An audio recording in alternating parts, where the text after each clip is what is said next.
Welcome back to movie metaverse. இன்னைக்கு நம்ம ஒரு டார்க் காமெடி படம் தான் பார்க்க போறோம். ஒரு சோகமான அல்லது கோரமான விஷயத்த காமெடியா காமிச்சா அதுக்கு பேர் தான் டார்க் காமெடி. இந்த படத்தை Guardians of the Galaxy direct பண்ண ஜேம்ஸ் கன் தான் டைரக்ட் பண்ணிருக்காரு. அந்த படம் மாதிரி இந்த படம் பிரைட்டா இருக்காது. இந்த படம் அப்படியே ஒரே டார்க்கா இருக்கும். இது ஒரு சூப்பர் ஹீரோ ரிவெஞ்ச் ஸ்டோரின்னு கூட சொல்லலாம். படத்துடைய பேரு சூப்பர். இனிமே நம்ம கதைக்குள்ள போயிடலாம். இவன் தான் இந்த படத்துடைய ஹீரோ. இவன் பேரு பிராங்க். இவன் ஒரு சமையல்காரரா வேலை செய்யறான். பிராங்குடைய வாழ்க்கையில் நடந்த உருப்படியான ரெண்டே விஷயம். ஒன்னு சாராவை கல்யாணம் பண்ணது, இன்னொன்னு போலீஸுக்கு உதவி பண்ணி திருடனா கண்டுபிடிச்சு தந்தான். இதுதான் இவனுக்கு ரெண்டு பெர்ஃபெக்டான மொமெண்ட். ஏன்னா லைஃப்ல இவனுக்கு எல்லாமே மோசமா தான் போயிருக்கு. சின்ன வயசுல அப்பா இவனை போட்டு அடிப்பாரு, பசங்களா இவன் மேல பிசடிச்சு விளையாடுவாங்க, கேர்ள் ஃப்ரெண்ட் இவனை ஏமாத்தினது. சோ இந்த மோசமான விஷயங்களுக்கு நடுவில் இவனுக்கு நடந்த ரெண்டு நல்ல விஷயத்த உறைஞ்சி டிராயிங்கா ஒட்ட வச்சுட்டான். நான் டெய்லி காலையில எந்திரிச்ச வாட்டி இந்த ரெண்டு நல்ல விஷயங்களை பார்ப்பேன். ரெண்டு பெர்ஃபெக்டான மொமெண்ட். கையை ஏன் கொஞ்சம் பெருசா வரைஞ்சிருக்கீங்க அப்படின்னு சாரா கேட்கறாங்க. சோ மறுபடியும் அதை எடுத்து கையை மட்டும் அழைச்சிட்டு சின்னதா வரைஞ்சி மறுபடியும் ஒட்டிடுறான். இப்படி என் வாழ்க்கை நல்லா போயிட்டு இருக்குதுன்னு நினைச்சா மறுபடியும் வாழ்க்கை மோசமா போக ஆரம்பிச்சிச்சு. சாரா ஒரு ட்ரக் அடிக்ட். இப்பதான் கொஞ்சம் சும்மா வெளியே வந்தாங்க ட்ரக் யூஸ் பண்ணாம. பட் மறுபடியும் இப்போ யூஸ் பண்ண ஆரம்பிச்சிட்டாங்க. அதுக்கு காரணம் இவங்களுக்கு கிடைச்ச கெட்ட ஃப்ரெண்ட்ஸ்.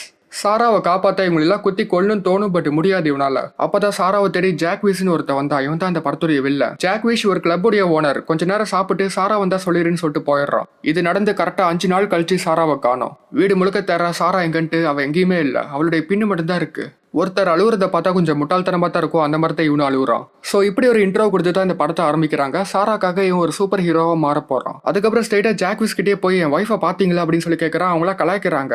உன் ஒய்ஃபை நான் பார்த்தேன், அவளுக்கு தான் அவன் கூட வர இன்ட்ரெஸ்ட் இல்லை அப்படின்னு சொல்லிட்டு போயிடறான். இவன் அப்படியே சோகமா நிக்கிறான். வேலை செய்யற இடத்துல கூட ஒழுங்கா வேலை செய்ய மாட்டேங்கிறான். எல்லாத்தையும் தீய வச்சுட்டு இருக்கிறான். ஜாக் வீஸ் தான் ட்ரக் எல்லாம் கொடுத்து அவளை வசியம் பண்ணி கூட்டிட்டு போயிருக்கான்னு எல்லாத்துக்குமே தெரியும். ஸோ கடைக்காரரு அவளை மறந்துரு அப்படின்னு சொல்றாரு. ஜாக் வீஸ் ஒரு பெரிய ஆள், அவங்ககிட்ட வச்சுக்காத, அப்புறம் உனக்கு தான் ஆபத்துன்னு சொல்றாரு.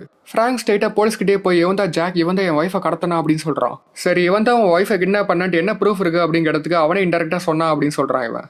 இதெல்லாம் ஒரு ப்ரூஃபா? சரி, உன் ஒய்ஃபு காணாம போய் எத்தனை நாள் ஆகுது? 3 நாள் ஆகுது. உன் ஒய்ஃபு தொலைஞ்சு போயிட்டாங்கன்னு எப்படி கண்டுபிடிச்ச? அவள மாதிரி இல்லை, எந்த துணியுமே இல்லை. ஸோ நீ சொல்றபடி பார்த்தா கடத்துறவன் உன் ஒய்ஃபோடைய ட்ரெஸ்ஸையும் சேர்த்து எடுத்துட்டு போயிருக்கான். என் ஒய்ஃப் ஒரு ட்ரக் அடிக்ட். இப்பதான் வெளியே வந்தாங்க. பட் இவன் ட்ரக் கொடுத்து அவங்கள வசியம் பண்ணிட்டான். இப்போ என்ன சொல்ல வர? அவங்களே கடத்திட்டாங்களா? அவன் ஒய்ஃப் ஒன்று விட்டு போயிட்டா அத்தான் உண்மைன்னு சொல்லிட்டு அனுப்பி வச்சிடறாரு இவரு. இப்போ இவங்ககிட்ட கூட எந்த கம்பெனியும் இல்லைன்னு சொல்லிட்டு பெட் ஷாப்புக்கு போய் பெட்டு வாங்க பாக்குறான். எங்க கிட்ட எல்லா முயலுமே இருக்கு, எந்த மாதிரி உங்களுக்கு வேணும்னு கேட்டதுக்கு ஃப்ரெண்டு மாதிரி ஒன்று வேணும்னு சொல்றான். இந்த முயலை பாருங்க எப்படி இருக்குதுன்னு சொல்லுங்கன்னு சொல்லிட்டு ஒரு முயல் தராங்க. இவன் வேணான்னு சொல்லிடுறான். ஏன்னா இதுக்கு ஏதாவது ஆயிடுச்சுன்னா இவனால தாங்க முடியாது. அதுக்கப்புறம் வீட்டுக்கு வந்த வாட்டி டிவி பார்க்குறான். டிவியில் ஹோலி அவெஞ்சர்ஸ்னு சொல்லி ஒரு ப்ரோக்ராம் ஓடுது. அந்த ப்ரோக்ராம்ல ஒரு சாத்தான் ஏதோ ஸ்நாக்ஸ் மாதிரி பண்ணுது. அதை சாப்பிட்டு எல்லாரும் லேசி ஆயிடுறாங்க. பட் அங்க 2 பேர் மட்டும் அஃபெக்டாவே இல்லைன்னா அவங்க வீட்டிலேயே சமைச்சு எடுத்துட்டு வந்துட்டாங்க.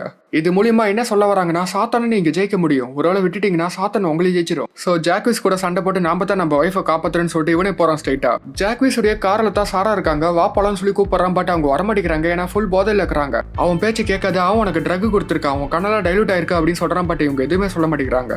லாஸ்டா வார்னிங் தர, இங்க இருந்து போயிடு அப்படின்னு சொல்றான். பட் இவன் கார் மேல ஏறி வா சாரா போலான்னு சொல்லி கூப்பிடுறான். டே அவனை பாத்துக்கோங்கடான்னு சொல்லிட்டு இவன் போயிடுறான். ஆளுங்கெல்லாம் போட்டு பிராங்க் அடி நடிக்கிறாங்க. அடி வாங்கினதுல மூஞ்சி ஃபுல்லா காயமாரிச்சு. பிராங்கால ஒண்ணுமே பண்ண முடியல. இப்ப வர வழி இல்லாம பிராங்க் கடவுள்கிட்டே வென்றா. என்ன பண்ணுன்னு சொல்லு அப்படின்னு சொல்லிட்டு. ஒன்னு நான் வெறுக்கிறேன் கடவுளே, இது நியாயமே இல்ல. எல்லாத்துக்குமே யாராச்சும் இருப்பாங்க, ஆனா எனக்குன்னு யாருமே இல்ல. என் ஆன்மா ஏன் இந்த உடம்புக்கு வந்துச்சு? அசிங்கமான மூஞ்சி, அசிங்கமான முடி. உங்ககிட்ட வேண்டதெல்லாம் ஒரே ஒரு விஷயம் தான், என் சாரா பழைய சாராவா என்கிட்டே திரும்ப வரணும். ப்ரேயர் பண்ணி முடிச்ச வாட்டி இவன் தூங்க போறான். தூக்கமே வர மாட்டேங்குது. அப்ப ஜன்னல பார்த்தா அந்த டிவி ஷோல ஒருத்த வந்தால ஹோலி அவெஞ்சர்ன்ட்டு. அவன் ஓடுறான். திடீர்னு அப்படியே சீலிங்லாம் உடையுது. உள்ள இருந்து நிறைய வெளிச்சலாம் வருது. சின்ன வயசுல இருந்த பிராங்குக்கு இந்த மாதிரி நிறைய விஷன்ஸ் எல்லாம் வந்திருக்கு. 8 வயசு இருக்கும்போது ஜீசஸ் இவன் வீட்டு செவுத்துல உட்காந்து இருக்கிற மாதிரி பார்த்தான். 12 வயசுல இவன் ஃப்ரெண்ட ஒரு சாத்தான் மாதிரி பார்த்தான். முதல்ல சாராவை பார்க்கும்போது அவளை கல்யாணம் பண்ணிக்கோ அப்படின்னு கடவுளுடைய வார்த்தை இவனுக்கு கேட்டுச்சு. அதே மாதிரி தான் இப்பயும் ஒரு விஷன் வருது. இந்த டைம் ரொம்ப பயங்கரமா வருது. இவன் வீட்டு ஏதோ ஒன்று உடைக்கிட்டு இவன் கையை பெட்ஷீட் சுத்தி பிடிக்குது. செவுத்துல ஓட்ட போட்டுட்டு நிறைய டென்டகல் மாதிரி வந்து இவன் அப்படியே பிடிக்குது. அதுல 2 கை மண்டை ஓட்டை கிழிச்சு அந்த மண்டை ஓட்டையை ஓபன் பண்ணுது. அப்புறம் ஒரு மாவு கட்டை எடுத்து இவன் மூளை மேலே உருட்டுறாங்க. தூரத்துல இருந்து ஒரு விரல் வருது. அது கடவுளுடைய விரல். அந்த விரலை இவன் மூளை தொடர்ந்து திடீர்னு இவன் வேற எங்கேயோ போயிடுறான். இவன் முன்னாடி அந்த ஹோலி அவெஞ்சர் நின்றுக்கிறான். உன்னை தொட்டது கடவுளுடைய விரல். சின்ன நுனி தொட்டா கூட போதும், அதுவே அதிகம் மனுஷங்களுக்கு. நீ ஒரு சூசன் ஒன் அப்படின்னு சொல்றான். பின்னாடி பார்த்தா ஒரு சிம்பிள் இருக்கு. இப்ப விஷயம் முடிஞ்சிருச்சு. எல்லாமே பழையபடி ஆயிடுச்சு. இது ஒரு கனவு மாதிரி இருக்கு. இவன் பார்த்தாலும் அந்த சிம்பிள் அதை ஒரு டிராயிங்கா வரைஞ்சு வச்சிடறான். அப்புறம் அந்த ஹோலி அவெஞ்சர் சொன்ன மாதிரியே some of his children are chosen சொல்லிட்டு எழுதி வச்சிடறான். இப்ப பிராங்க் ஒரு காமிக் கடைக்கு போய் ஹோலி அவெஞ்சர் காமிக் இருக்குதான்னு சொல்லி பாக்குறான். ஹோலி அவெஞ்சர் என்ன ஒரு மொக்க காமிக்குன்னு சொல்லிட்டு மற்றவங்கள பேசிட்டு போறாங்க. அந்த காமிக் கடையில வேலை செய்யற பொண்ணு பேரு லிபிக்கு இவனுக்கு தெரியாம வேலை செய்யற கடையில சாப்பிட்டுருக்காங்க அவங்க. ஹோலி அவெஞ்சர்ஸ் கொஞ்சம் மொக்கையான காமிக் தான், டிராயிங் எல்லாம் மோசமா இருக்கும் அப்படின்னு சொல்லிட்டு அந்த காமிக்கை படிக்கிறாங்க இவங்க. சாத்தான் கூட சண்டை போட ஒரு சூப்பர் ஹீரோவை மாறணும்னு சொல்லி போட்டிருக்கா. அப்பதான் இவனுக்கு ஒரு யோசனை வருது. வீட்டுக்கு போன வாட்டி இவன் உறைஞ்சால ஒரு சிம்பிள், அதுல ஒரு ஹெல்மெட் இருக்கு, அதை அப்படியே கட் பண்ணி இவன் போட்டோல ஒட்டி பாக்குறான். சாத்தான அழிக்கக்கூடிய வாய்ப்பு தான் சூப்பர் ஹீரோன்னு சொல்லி முடிவு எடுக்கிறான். சோ இவன் ஒரு சூப்பர் ஹீரோவா மாற போறான். இவனால பறக்க முடியாது, கண்ணுல இருந்து லேசர் விட முடியாது, ஆனா கடவுளுடைய விரலை இவன் மேல பட்டிருக்கு. பிராங்க் அவனுக்குன்னு ஒரு சூப்பர் ஹீரோ சூட்டை தயாரிக்கிறான், அது மேல அந்த சிம்பிளை போட்டுட்டான். இவனுக்கு இவனை த கிரிம்சன் போல்ட்னு சொல்லி ஒரு பேரு வச்சுக்கிட்டான். வாழ்க்கையில நீ மிகப்பெரிய தப்பு பண்ணிட்ட, குற்றமே வாய மூடு, நான் தான் கிரிம்சன் போல்ட். கிரிம்சன் போல்ட்டுடைய ஜேர்னல் இரவு 1, தீய சக்தி கிட்ட இருந்து மக்களை காப்பாற்ற காத்துட்டு இருக்கேன். கிரிம்சன் போல்ட்டுடைய ஜேர்னல் இரவு 2, நேற்று நைட்டு எந்த குற்றமும் நடக்கல. ஸோ இப்படியே தான் வெயிட் பண்ணிட்டு இருப்பான், யாராச்சும் தப்பு பண்ணுறாங்களான்னு பார்க்கறதுக்கு. ஒரு நிமிஷம் அங்கே ஏதோ சத்தம் கேட்குது, என்னன்னு சொல்லி பார்த்துட்டு வந்துடுறேன். ஆனால் அது ஒன்றும் இல்லை, அது ஏதோ டப்பா காற்றுல நவுந்துட்டு இருக்குது. எந்த குற்றவாளியுமே கிடைக்காதனால இவன் மார்வேஷன் போட்டுட்டு லைப்ரரிக்கு போகிறான். ஹலோ, நான் ஒரு காலேஜ் ஸ்டூடெண்ட், தெருவில் ட்ரக் விற்கிறவங்களை பற்றி ஒரு ரிப்போர்ட் எழுதுறேன் அப்படின்னு சொல்கிறான். அதுக்கு ஏன் ஒட்டு தாடியை ஒட்ட வச்சு எடுத்துட்டு வந்திருக்கீங்கன்னு கேட்டதுக்கு இது உண்மையான தாடின்னு சொல்கிறான். ஸோ இன்டர்நெட் யூஸ் பண்ணி எந்த தெருவில் ட்ரக் விற்கிறத பற்றி குற்றலாம் இருக்குது அதை பற்றி ஆர்டிகல்லாம் பார்க்குறான். யூக்ளிட் ஸ்ட்ரீட்னு சொல்லி ஒரு ஸ்ட்ரீட்டில் ட்ரக் வித்துட்டு இருக்காங்க, அதையும் ஒளிஞ்சிருந்து பார்த்துட்டு இருக்கிறான். ஒருத்தர் ட்ரக்லாம் செல் பண்ணிட்டு இருக்கும்போது இவன் டக்குன்னு ஓடி வந்து அந்த ட்ரக் வித்தவங்க கூட சண்டைக்கு போகிறான். 2 பேரும் உருண்டு சண்டை போட்டுக்கிறாங்க. பட் இவனால ஒன்னும் பண்ண முடியல, அங்க இருந்து ஓடி போயிடுறான். இப்ப என்ன பண்றதுன்னு தெரியாம மறுபடியும் லிபி கிட்டே போய் சூப்பர் பவரே இல்லாத சூப்பர் ஹீரோஸை பத்தி காமிக் புக் வேணும்னு சொல்லி கேட்கறான். எந்த பவரும் இருக்கக்கூடாது, முக்கியமா அவங்க வெப்பனை யூஸ் பண்ணி தற்காத்து கொள்ளணும் அப்படின்னு சொல்றான். சரி வான்னு சொல்லிட்டு அவங்களை கூட்டிட்டு போய் காட்டுறாங்க. Batman, batarang, pipe bombs, utility belt. இது கிரீன் ஆரோ கிட்ட வில்லோ அம்பு இருக்கும். கேப்டன் அமெரிக்கா கிட்ட ஷீல்ட் இருக்கு. ஒரு நிமிஷம் வேணா, கேப்டன் அமெரிக்கா கிட்ட பவர் இருக்கு, அவன் ஒரு சூப்பர் சோல்ஜர். அப்புறம் கேட் உமன் கிட்ட ஷாட் இருக்கு. அயன்மேன் கிட்ட எந்த பவரும் இல்லை, பட் சூப்பர் ஷூட் இருக்கு. எனக்கு தெரிஞ்சது அவ்வளோதான், எல்லாத்தையுமே சொல்லிட்டேன். சரி எதுக்கு உனக்கு இதெல்லாம் தேவை அப்படிங்கிறதுக்கு நான் ஒரு சூப்பர் ஹீரோ உண்டாக்குறேன், அவனுக்கு வெப்பன் தேவைன்னு சொல்றான். ஃப்ராங்க் அவனுக்குன்னு ஒரு வெப்பனை உண்டாக்கிட்டான், அது ஒரு ரெஞ்சு. அந்த பிளம்பர்லாம் பைப்பை பிடிச்சி திருவரத்துக்கு யூஸ் பண்ணுவாங்கல்ல அந்த ரெஞ்சு. இப்போ வெப்பன்லாம் வச்சுட்டு ஒரு முழு சூப்பர் ஹீரோவை மாறிட்டான். யாரெல்லாம் ட்ரக்ல வித்து பணம் பார்க்குறாங்களோ அவங்களெல்லாம் பயங்கரமா போட்டு தாக்குறான். சூப்பர் ஹீரோ சூட்டை போட்டுட்டு கெத்த நடந்து போறான். குற்றமே ஜாக்கிரதைன்னு சொல்லிட்டு ஒரு நோட்டீஸ்லாம் ஒட்டிடுறான். ஒரு ஹேண்டிகேப் அம்மா கிட்ட ஒருத்தன் பேக்கை பிடிக்கிட்டு வரான். இவன் அவனை பிடிக்கிறங்கிற பேர்ல இவங்க மேல விழுந்துட்டு இருக்கிறான். இவங்க கழுத்துடைஞ்சு கத்திட்டு இருக்கிறாங்க. கஷ்டப்பட்டு எக்ஸசைஸ்லாம் பண்றான். சின்ன பசங்க கிட்ட தப்பா நடந்துக்கிறவங்களையும் போட்டு அடிச்சு போடுறான். இந்த மாதிரி ஒருத்தனையும் விருதில்ல, ரெஞ்சு வச்சு பொழந்து தள்ளுறான். ரத்தம் கொட்டுது எல்லாத்துக்கும். சின்ன தப்பு பண்ணவங்களுக்கு எல்லாம் உயிரே போற மாதிரி அடிச்சு அவங்கள சாவடிக்க பாக்குறான். குற்றமே வாய மூடுன்னு சொல்லி கத்துறான். அப்புறம் லோ பட்ஜெட் ஸ்மோக் பாம்பை போட்டுட்டு இங்கிருந்து கார் எடுத்துட்டு போயிடுறான். ஸோ இப்படிதான் இவன் சூப்பர் ஹீரோ வாழ்க்கை போகுது. தூரத்துல இருந்து சாராவை வாட்ச் பண்றான், அவளை பிடிச்சு காப்பாற்றணும்னு பாக்குறான். ஃப்ராங்க் வேலை செஞ்ச கடையில தான் சாராவும் வெயிட்ரஸா வேலை செஞ்சாங்க. ரீஹாபிலிட்டேஷன் சென்டருக்கு ஃப்ராங்க் தான் இவங்களை காரில் விடுவான். ரீஹாபிலிட்டேஷன் சென்டர்னா இந்த மாதிரி போதைப் பொருளுக்கு அடிமையானவங்களுக்கு கிளாஸ் மாதிரி வைப்பாங்க, அங்க திருந்தி வாழ்றது எப்படின்னு சொல்லி கொடுப்பாங்க. ஒரு வாரம் ஜெயிலுக்கு போனதுக்கு அப்புறம் நான் திரும்பி அங்க போக கூடாதுன்னு நினைக்கிறேன். இப்போ நான் ரொம்ப சந்தோஷமா இருக்குன்னு ஃப்ராங்க் கிட்ட சொல்றாங்க. சந்தோஷங்கிறது ரொம்ப ஓவர் ரேட்டடான ஒண்ணு. வாழ்க்கையில ஏதோ அதுதான் முக்கியங்கிற மாதிரி எல்லாரும் அதை தேடி விடுவாங்க. அதுக்கப்புறம் தான் 2 பேரும் லவ் பண்ண ஆரம்பிச்சாங்க, கல்யாணம் பண்ணாங்க. இப்ப சாரா இவனை விட்டு போயிட்டா. சாராவை எங்க கூட்டிட்டு போறாங்கன்னு இவன் ஃபாலோ பண்ணிட்டே போறான். ஒரு பெரிய இடத்துக்கு வராங்க, அதுதான் ஜாக்கீஸோட இடம். மெனிலா சாராவோட ஃப்ரெண்டே இவங்க கிட்ட ஏன் இவனை கல்யாணம் பண்ண, வாழ்க்கையில மிகப்பெரிய தப்பு பண்ணிட்டேன் அப்படிலாம் சொல்லுவாங்க. பட் அப்பயும் சாரா நீ காப்பாத்துற ஒரே ஒரு விஷயம் ஃப்ராங்க்னு தான் சொல்லியிருக்காங்க. ஸோ அதுக்கான டைம் தான் இது. ஊர் முழுக்க இந்த புது superhero Crimson Bolt famous ஆயிட்டான். இவன் ஒரு கிரிமினலா பாக்குறாங்க. இவன் ஒரு சைக்கோ பார்த்து போறவங்க வரவங்களெல்லாம் அடிப்பான். 6-5 அடி உயரம் இருப்பான். இவனை பார்த்த தகவல் சொல்லுங்கன்னு சொல்றாங்க. இவனை பத்தி தெரியுமான்னு கடைக்கார கேட்டது தெரியாதுன்னு சொல்றான். போறவங்க வரவங்களெல்லாம் போட்டு அடிக்கிறான்பா அப்படின்னு சொல்றாரு. இவன் அடிச்சது எல்லாமே கிரிமினல்ஸ். இப்பதான் தெரியாதுன்னு சொன்ன நியூஸ்ல சொன்னாங்க. நியூஸ்ல சொல்லவே இல்லை, நான் பார்த்துட்டு தானே இருந்தேன். சரி அதை விட நாளைக்கு படத்துக்கு போறான் வான்னு சொல்லி கூப்பிடுறாங்க. இவனு வரேன்னு சொல்றான். தியேட்டர்ல டிக்கெட் வாங்க இவங்களாம் கீழே நிற்கும் போது ஒருத்தர் ஃப்ரெண்டுன்னு சொல்லி பேசிட்டு உள்ள போக பாக்குறான். பாத்தியப்பா நம்ம எவ்வளவு நேரம் வெயிட் பண்ணி இங்க இருந்தா இவன் உள்ள போக பாக்குறான். ஹலோ, லைனுக்கு நடுவில் போதாதா அப்படின்னு சொன்னதுக்கு இவன் கேட்க மாட்டேங்கிறான். இவனை திட்டிடுறான். இவன் இத்தா சாக்குன்னு சொல்லிட்டு கார்ல இருந்து இவன் சூட்டை போட்டுட்டு கிரிம்சன் போல்ட்டா மாறி வந்துடுறான். ஹே, லைனோட நடுவில் போதாதுன்னு சொல்லிட்டு ரெஞ்சு வச்சு ஒரே அடி அடிக்கிறான். மண்டை உடஞ்சி ரத்தம் ஊத்துது. தடுக்க வந்து அவன் ஃப்ரெண்டை அடிச்சு போட்டுறான். எல்லாரும் இதை பார்த்து பயந்து ஓடிடுறாங்க. இவனும் அங்க இருந்து எஸ்கேப் ஆயிடுறான். லிபி டக்குனு இவங்க கிட்ட நியூஸ் பேப்பரை காமிச்சு பாத்தியா போன வாரம் தானே ஒரு சூப்பர் ஹீரோ பத்தி பேசணும், நிஜமாலுமே ஒருத்த வந்துட்டான்னு சொல்றாங்க. சரி எங்க வீட்டுல பார்ட்டி நடக்குது, வரதனாவா அப்படின்னு சொல்லிட்டு இன்விடேஷன் கொடுத்துட்டு நீத்தா அவனான்னு கேட்கறாங்க. இவன் இல்ல வேலைன்னு சொல்லி சமாளிச்சிடறான். அதுக்கப்புறம் வீட்டுக்கு வந்தா இவன் வீட்டு கதவை யாரோ தட்டுறாங்க. யாருன்னு பார்த்தா போலீஸ் வந்திருக்காரு.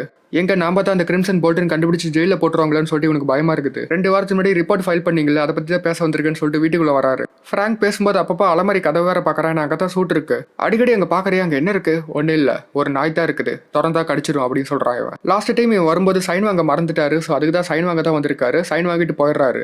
அந்த போலீஸ் போன வாட்டி சூப்பர் ஹீரோ சம்பந்தப்பட்ட டிராயிங் புக் எல்லாத்தையுமே ஒழிச்சு வைக்கிறான். எல்லாத்தையும் ஒரு மூட்டைகளை போட்ட வாட்டி கடவுள்கிட்ட நீ நிஜமே நீ சூப்பர் ஹீரோ ஹீரோ மாற சொன்னியா இல்ல அது ஒரு மன பிராந்தியான்னு கேட்கறான். சூப்பர் ஹீரோ உண்மையா இருந்தா ஏதாச்சும் பறக்கவே ஏதாச்சும் செஞ்சுக்காமி அப்படின்னு சொல்லி கேட்கறான். ஆனா எதுவுமே ஆகல. சோ கடவுள் எதுவுமே பண்ணல அப்படின்னா இல்லன்னு அர்த்தம் சொல்லிட்டு எல்லாத்தையும் மூட்டை கட்டி குப்பத்தொட்டில போட்டுட்டு வந்துடுறான். எல்லாத்தையும் விட்டுட்டு மறுபடியும் பழையபடி வளரலாம்னு சொல்லிட்டு டிவி பார்த்தா டிவில மறுபடியும் அந்த ஹோலி அவெஞ்சர்ஸ் ப்ரோக்ராம் ஓடுது. மக்களுக்கு அவங்க மனசுல தெரியும் அதை அவங்க தூக்கி போட மாட்டாங்க ஏன்னா அது கடவுள் தந்தது அப்படின்னு சொல்றாங்க ஷோல. மறுபடியும் கடவுள் தான் டிவி ஷோ மூலியமா பேசுறாருன்னு நினைச்சுக்கிட்டு இவன் குப்பத்தொட்டில போட்டு அந்த ஷூட் எல்லாம் எடுக்கிறான். மறுபடியும் இந்த வாட்டி சாராவை காப்பாத்த முடிவோட இருக்கிறான். ஷூட்டை போட்டு அந்த வில்லனோட இடத்துக்கு போயிடுறான். கொக்கி ஒன்னு போட்டு கேட்டை ஏறலான்னு பாக்குறான். அந்த கொக்கியை மூஞ்சிலே அடிக்குது. சரி அந்த கேட்டுடைய சைடில் ஏறி மெதுவா போயிட்டு இருக்கிறான் உள்ள யாருக்கும் தெரியாம. அங்க போய் பார்த்தா சாரா உள்ளதா இருக்காங்க. சாராக்கு இன்ஜெக்ஷன் மூலியமா ட்ரக் ஏத்திட்டு இருக்காங்க. அவங்களை எப்பயுமே போதையிலே வச்சுக்கிறாங்க. பிராங்குடைய கண்ணுக்கு ஜாக்விஸ் ஒரு சாத்தான் மாதிரி தெரியுறான். சாரா ஒரு தேவதை மாதிரி தெரியுறாங்க.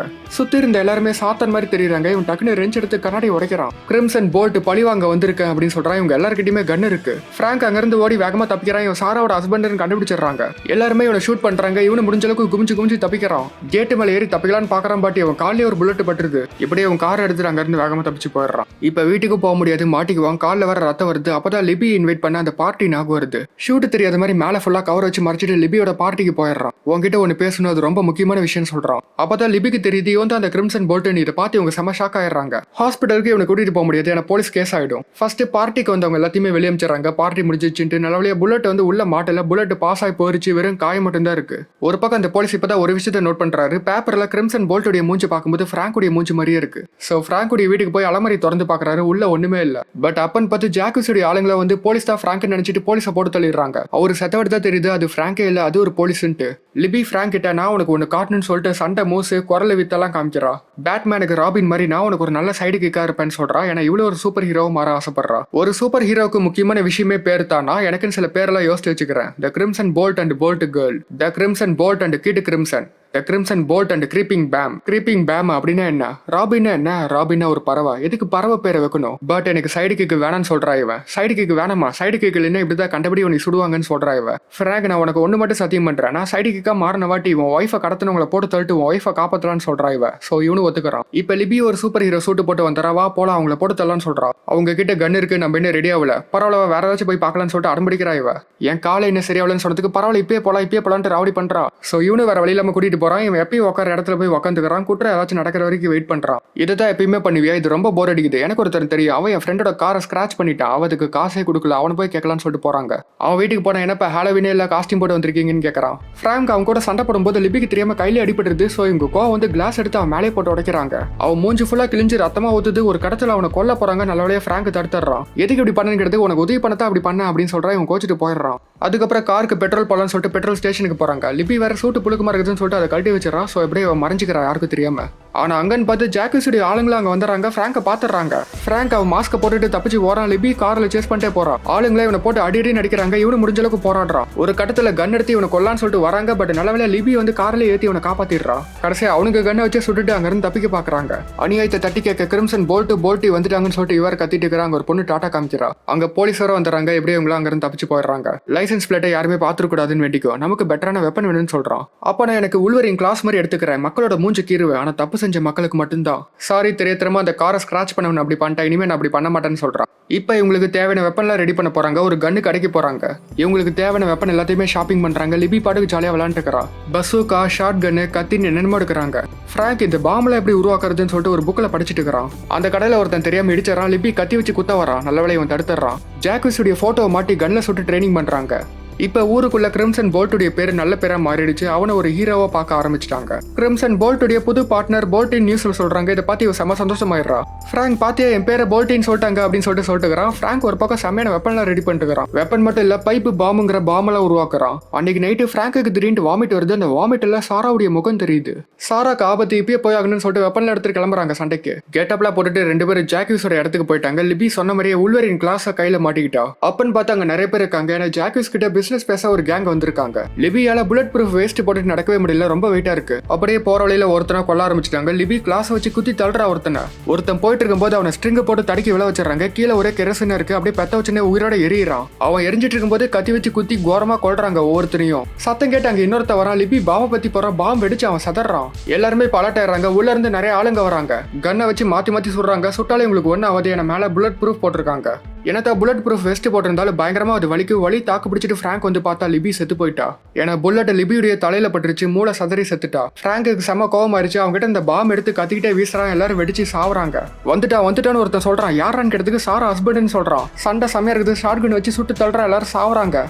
அந்த பிசினஸ் பண்ண வந்த கேங் லீடர் கத்துறா, என்னாச்சுட்டு ஒன்னிலன்னு சொல்லி சமாளிக்கிறான். சுத்திலே நெருப்பு சிவப்பா அசுர மாதிரி நடந்து வரான். அடிப்பட்டு கீழே விழுந்து உயிருக்கு போராடுற எல்லாத்தையுமே கொண்டுறான். ஒருத்தன் எனக்கு சாக விருப்பம் இல்லைன்னு சொல்றான், அவனையும் சுட்டு கொண்டுறான். பிசினஸ் பேச வந்து அவங்க எல்லாம் பணத்தை எடுத்துட்டு கிளம்புறாங்க. ஜாக்விஸ் கோவம் வந்து அந்த கேங்கை படுத்தலிடுறான். ஃப்ராங்க் அதுக்கப்புறம் சீலிங் மேல ஏறி ஒரு டெட் பாடியை கயிறு கடி தொங்க விட்டு ஜன்னல் உடைக்கிறான். அந்த டெட் பாடி பார்த்து இவங்க பயங்கரமா சொல்றாங்க பயந்துகிட்டு. அப்புறம் அவன் மேல பிஹைண்ட் யூன்னு போட்டிருக்கு, பின்னாடி பாருன்னு போட்டிருக்கு. என்னன்னு பார்த்தா கண்ணாடி உடச்சிட்டு ஃப்ராங்க் உள்ளே வந்து சண்டை போடுறான். ஒருத்தன் ஃப்ராங்க் அடிச்சு அவன் கழுத்து நெரிச்சு கொள்ற அளவுக்கு போயிட்டு நல்லவளையா ரெஞ்சு எடுத்து அடிச்சிடறான். அதுக்கப்புறம் அவனை போட்டு தரையில அடி நடிக்கிறான். மண்டை நசுங்கி அவன் செத்து போயிடுறான். ஜாக்விஸை பயந்துட்டு சாராவை இங்க இருந்து கூட்டு போயிடு, என்னை விட்டுரு அப்படின்னு சொல்றான். சாரா என்னை மன்னிச்சிரு அப்படின்னு சொல்றாங்க. இவன் பரவாயில்லன்னு சொல்றான். ஆனா ஜாக்விஸ் ஒரு பிஸ்டனை ஒளிச்சு வச்சுக்கிறான், அதை வச்சு சுட்டுறான்.